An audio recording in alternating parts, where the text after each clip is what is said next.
Every marriage goes through seasons. You might be in that season, almost the honeymoon season, where there's no kids. Maybe you have little kids, which is the season that people ask us about all the time. Maybe you have kids that are growing up. Maybe you have teenagers.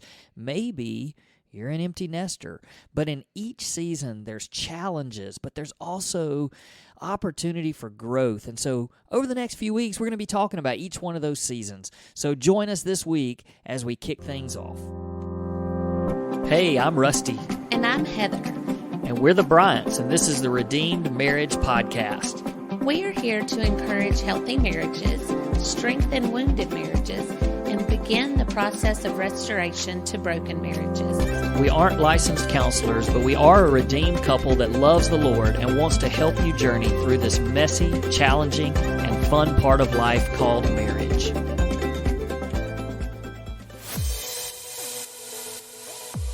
Hey guys, welcome back to another episode of the Redeemed Marriage Podcast. This is Rusty and Heather Bryant, back with you to talk some more marriage and life, and just happy to be back doing life with you guys, with our listeners. We appreciate you being faithful listeners and tuning in each week and just learning how to do life together with your spouse, no matter what season of life you're in.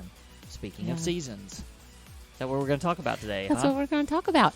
And you know what? I have said before on here that I don't normally go back and listen to our podcast. Like, I just don't. Like you do every time. Yeah. But I just don't. And I just, listen to it while we're doing it and thank God for it and then pray over it for that it'll bless people. And when I was listening back to ours last week, and then I went back and listened to the Lies with the Enemy, because that was one of our most popular downloads. I was like, let me go back and listen to it. And I realized that I say, yeah, a lot. And that might be a little annoying. No, now everybody's going to listen and everybody's going to hear. There's actually there's words that I know that we say, and now you watch. Everybody's going to be listening. We're like, oh yeah, well Rusty says this all the time. Heather says this, but I listen to some podcasts that they do the same thing, and there's one in particular that I listen to, and this lady says absolutely every time. Like somebody will ask her a question, and they'll say, "Hey, could you tell us about blah blah blah?" Absolutely. Well, it's kind of that buffer word, like, let me get just a second to think. Yeah. We have those, and we are fully aware, so you do not have to point that out to us on social media. But I'm going to try to do better. So that's why I was sitting very fervently? Oh, goodness. Reverently and quietly. You were reverently listening to the beginning of our podcast. And quietly, so that I didn't interrupt you. Mm-hmm. Yes, that's right. Mm-hmm. Amen. Amen. Yes, Preach it, brother. Oh, my goodness. Well, we are here, and I mentioned the word seasons a while ago. The season that we're in Mississippi is hot. Yeah, it is. And that's about all you can say about that. People joke that Mississippi has two seasons. Mm-hmm. Summer and winter. Summer and winter. And there's, we usually get about 4 or 5 days of the other ones, but man, the summer is long. The winter's not usually that long. But there's supposed to be rain coming in. It's going to cool things off to a low of like 83. Oh, my goodness. That's not the low, but you know what I'm saying. Yes, but seasons, they come and go. You really don't know exactly when they're going to come and go because the weathermen are so really, they're just bad at their jobs. It's not their fault probably because you know what? They don't control the weather. That's right. God controls that. But we have seen so people are still filling out our survey. So we did a survey. We started it probably back in January or February. We asked for some different topics and things that people wanted to hear us talk about, and we've kind of hit some of those along the way. And we're still doing that survey, even though it's been out for a while, because whenever somebody signs up for our newsletter or our email list, I guess is what you really call it. If you sign up for our email list on our website, which is theredeemedmarriage.com, when you sign up for that, you actually will get like this welcome email from us, and in that is a link to the survey. So we still are getting those, and it's really cool because we actually get them from people all over the world, not just this country. And it's really interesting just to hear what people are interested in as far as marriage topics. And one of the big ones that has come out several times, and several people have mentioned it, they've specifically said, how do we do marriage with little kids? And then there's actually been a couple that have said, we're interested in learning about doing marriage when you don't have kids anymore and they've left the house. Or even teenagers. Teenagers, yes. That's a big one, too. I know the big one is little kids, because your entire marriage changes, obviously, when you hit that season of life with children. But every season has its own challenges, but not just its own challenges. I think it has almost like this should be your goal for that season of your marriage, or these are things that you need to focus on and work on so that when you get to the next season of marriage, then you're ready to roll right into that next one. And the crazy thing is that, the seasons come and go. And I don't know. I've never really thought about this before. Maybe you could kind of answer this. Maybe there's some deep answer to this, and maybe it's just like, well, no, duh.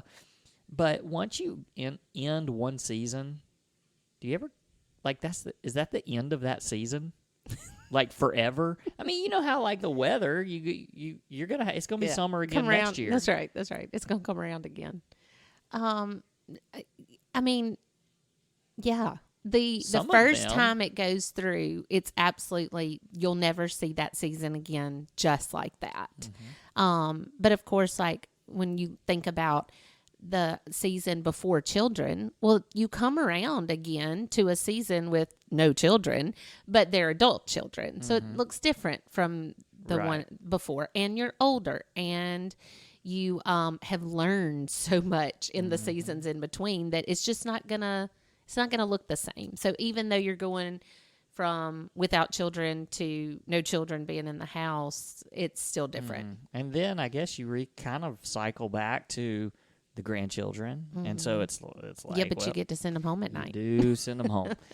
But yeah, I mean, that's kind of maybe I'm bringing that up because I want people to know, as we're about to talk about seasons, I want people to know, like, embrace that season. Absolutely. Because that season, I mean, let's be honest, it's not coming back. It's not coming back. So, not to make you sad, because we've been through a lot of those seasons, and each time we're like, wow, this one's better than the one before. And we're in that spot right now, where it's like, man, I mean, our marriage is really good, and this is fun, and and when we were going through the other ones, there were the hard parts, but there were also the times where we kept thinking, oh man, we're really gonna miss this. And there's things about it that we miss, but man, we're just like, this is great. Yeah, let's go on to the next, whatever's next for us. Well, and I think that a lot of times people think about the next season or 2 seasons or 3 seasons down the line, and you're like, I'm never going to be able to do that. Like, I can remember the kids being itty bitty and me thinking, I'm never going to be able to send one of my children to college ever, because it was overwhelming. Like, because it was the season that we were in, and thinking several seasons ahead, that's not how God designed it. Right. He had things that we needed to walk through, and strength that we needed to gain, and perspective that we needed to look through, and different lens to look through before we got to the college season. And then of course it's still hard. I mean, it sucked when we sent him to college, and it will again in a few years when we send our second one to college. But I was way more prepared for it emotionally and spiritually then than I was when they were 5. And you just can't imagine sending them away to college. So I love that you said to embrace the season you're in, because you don't want to borrow trouble from the ones that are ahead. Right. You don't want to look so far ahead and, oh, I can't do that, and oh, I don't want to do that, and oh, I'm dreading that you miss the season that you're in. And along those same lines, and sorry, you didn't ask for my opinion on this, but I would give it to you. I feel like so many of those first seasons, and really it started for me when I was in high school, that I kept wishing away my seasons. Mm-hmm. You know, like this part doesn't really have to do with marriage, but I can think back to when I was in high school and was like, if I could, and really, honestly, junior high, if I could just get into high school, it's going to be better.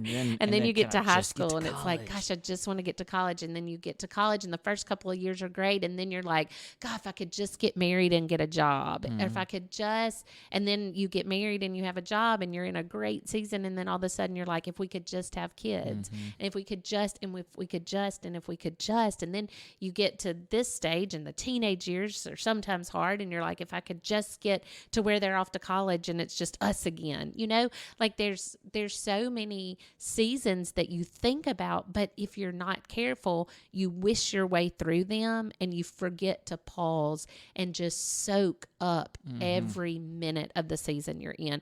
And I was thankful that we learned that pretty early on, because I think a lot of people don't learn that until later in life, and they think, I really should have, you know, enjoyed that more.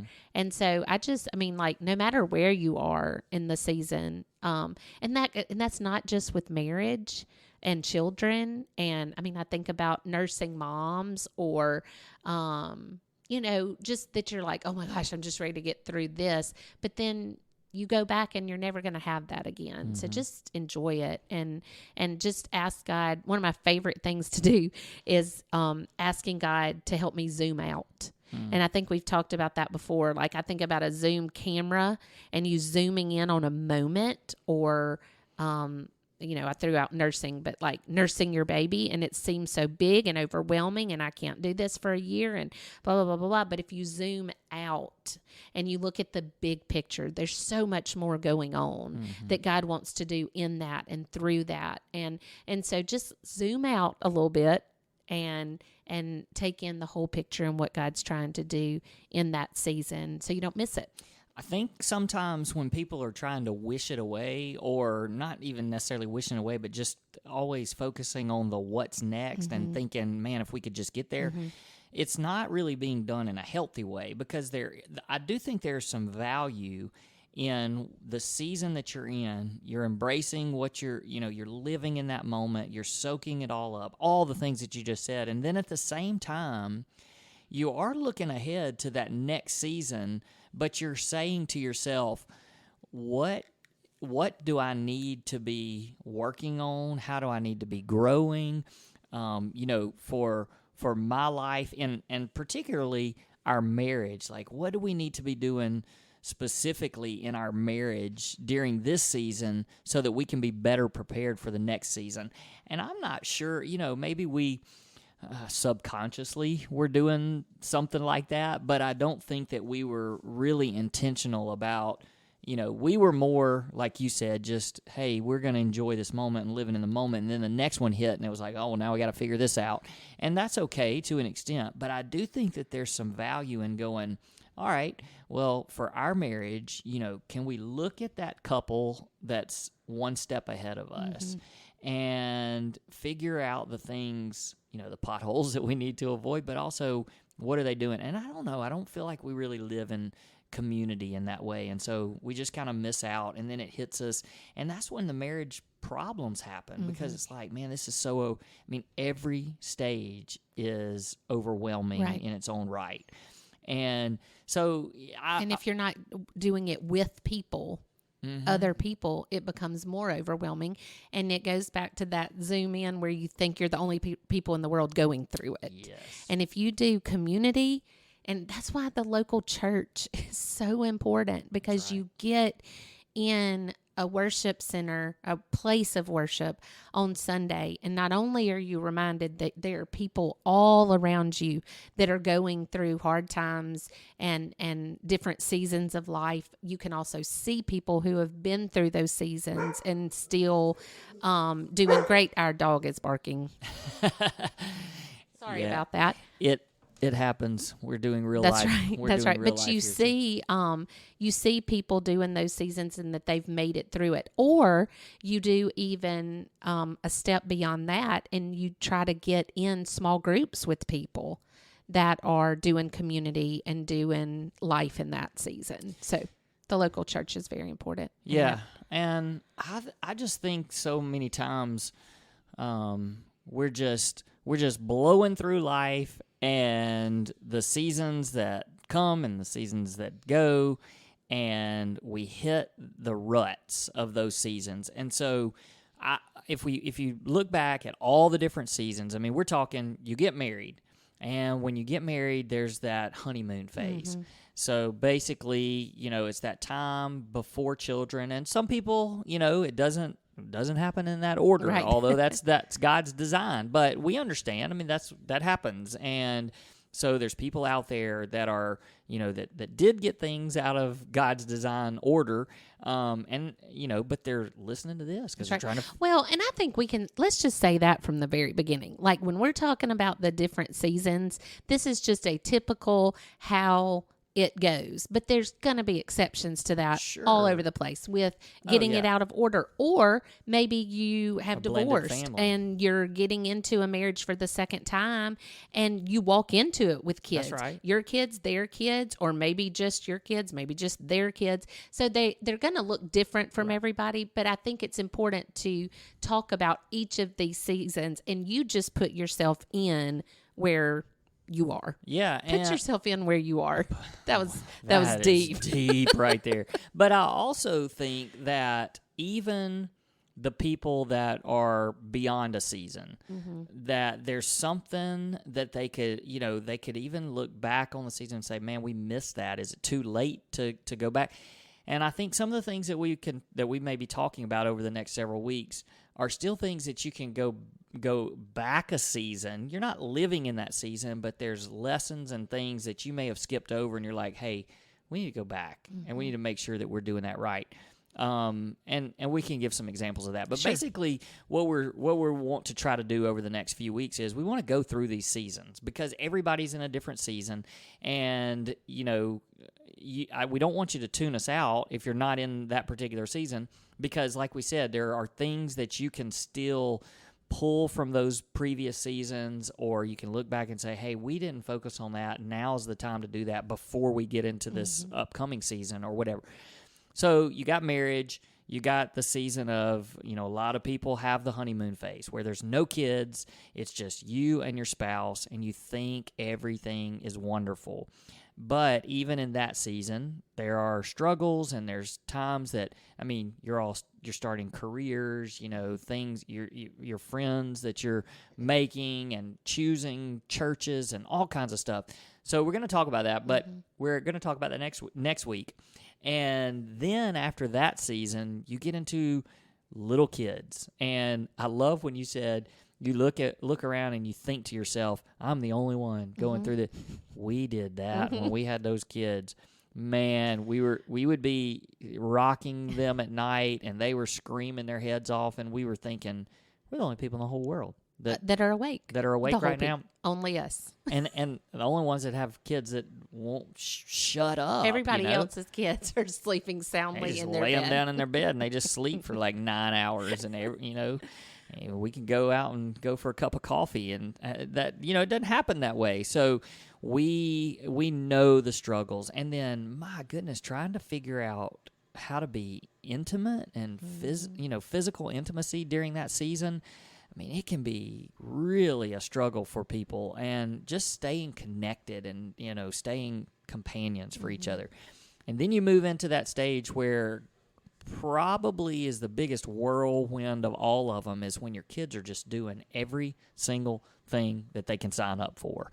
And whether it's 1 kid, 2 kids, 3 kids, 4 kids, it doesn't matter. 1 kid can be just as stressful as 4 kids at some times. And tiring. Yes. So you've got that season where they're growing up, they're a little bit more independent, but you're just going and doing everything. And yeah, that's hard on your marriage, especially if you have multiple kids, because then you're doing the whole divide and conquer thing. You take this one this weekend, do this with them, and I'll do this with this one.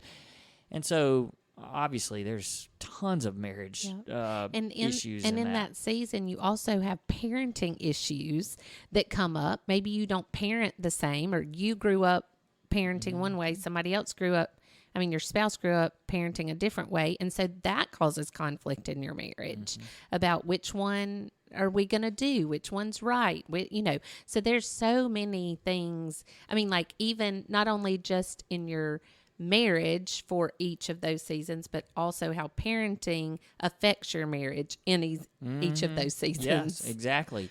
And then, what some people probably might even say is the hardest season is your kids become teenagers.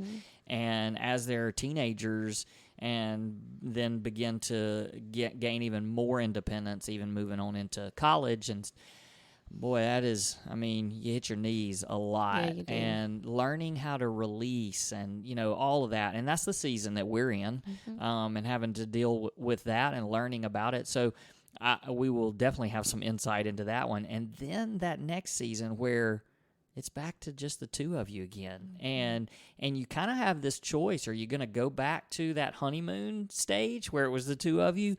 Or have you gone so far away from that to where you can't get that back? Right.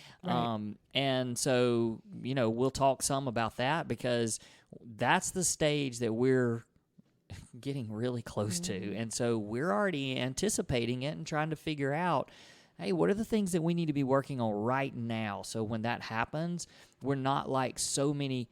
You look up now and so many people get divorced after their kids are gone because they don't know how to do life together anymore without the kids. Or they didn't work through issues that they had together. They just said, we're going to wait until the kids are gone. Like, we're staying together for the kids. Or they thought that maybe they could just push it to the side and deal with it when the kids were gone, then we'll deal with it. Right. And then it's too big. It's too much time has passed. And there's people out there that at that point are like, well, we don't have the kids keeping us together anymore anyway, so what does this matter? And so those are real struggles and real issues. And, of course, then at that point you start the cycle all over again because you got potential, the in-laws and taking care of you got elderly parents, you got grandchildren, coming along. In-laws. Did you say that? I said in-laws, but hey, you wanted to throw it in there again. But yeah, all of those things. So the seasons of life, I just think that each one of them can be so great, but it's the approach you take to it.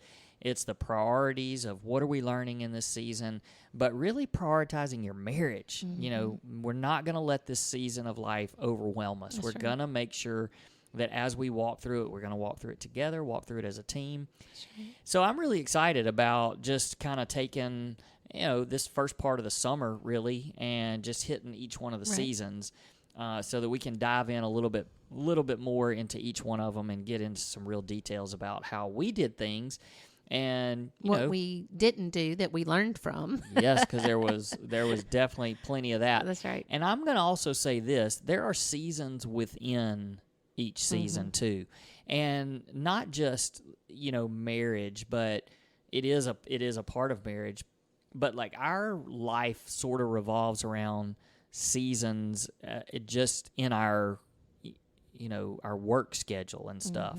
You have a busy season, then I have a busy season, and then our kids have a busy season, and so all of those things play a role and play a part in the seasons of life. And so if you're not in the season that we might happen to be talking about, on a particular week, we're still going to throw in things that can help you no matter what season. You said if you have already passed that season, it's still so important to tune in and listen because you can pull things from that maybe you need to address or maybe revisit. But beyond that, I can see maybe somebody going, okay, we're in the young kids stage, so we're not going to listen to the teenage and the empty nesters, but those are just as important because you can listen to what's coming and start preparing yourself now and doing things in your marriage now to prevent some of the things that we talk about often happens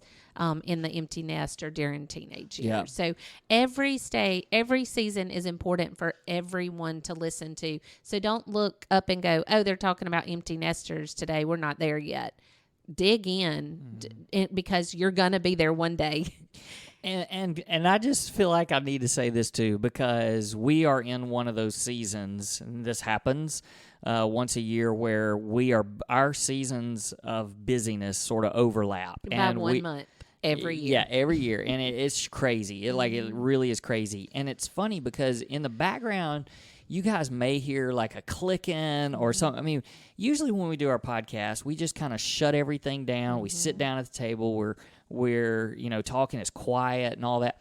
I mean, we haven't had time to wash clothes. And so the washing machine, which is it's like 5 yards away from us right now, and you can hear that joker. So you may hear it in the background. And the dogs barking. And again, I think it's just a perfect example of we're in a season. That's right. And, so what are we going to do in this season? Are we going to embrace the fact that we literally have maybe an hour or so at home each day and each night, and the rest of the time we're running around crazy? And is that okay? Mm-hmm. And can we manage it? And what can we learn and with each other? And can we have fun with it? I mean, we were literally 30 minutes ago at another couple's house, and we were talking with them, and we looked and we were like, hey, we don't have any kids at home. It's going to be quiet, and we'll leave it there. But I'm just saying that those are the seasons that we're having, and we've learned to have fun with that. So, I just think it's going to be fun to visit all this, and especially for those people that are out there going, please give me some help, because I don't know how we're going to survive this particular season. That's right. So follow along the journey, because we want to help you. We want to help you to make it through the season that you're in and be prepared for the next season. That's right. So if you have any questions, we're talking about the honeymoon season next week. Yeah. If you have any questions specifically about that, or if you know of some questions you want on down the line, send them to us, because we have our thoughts and what we feel like God's put on our hearts to share. But if there's specific questions, we'd love to know them. Great point. And I think everybody knows how to get in touch with us, but our website actually has a contact form that you can go fill out. I mean, it's basically a question. And it sends us an email, and then we're able to respond. But same with social media. I mean, you guys are so good about contacting us through Facebook Messenger or whatever that stuff is. But hey, you guys know, because we get them. But send us those notes, and if you have time, we would love for you, on whatever platform you're listening to this podcast, go in and give us a rating, and also take a second to give an honest review. We love to hear from you, and it does help our podcast to get into more listeners. So we appreciate you taking a few minutes out of your week to listen to us, and we're excited about coming back and talking next week about that first season of marriage. And we're going to sign off. We'll see you next time.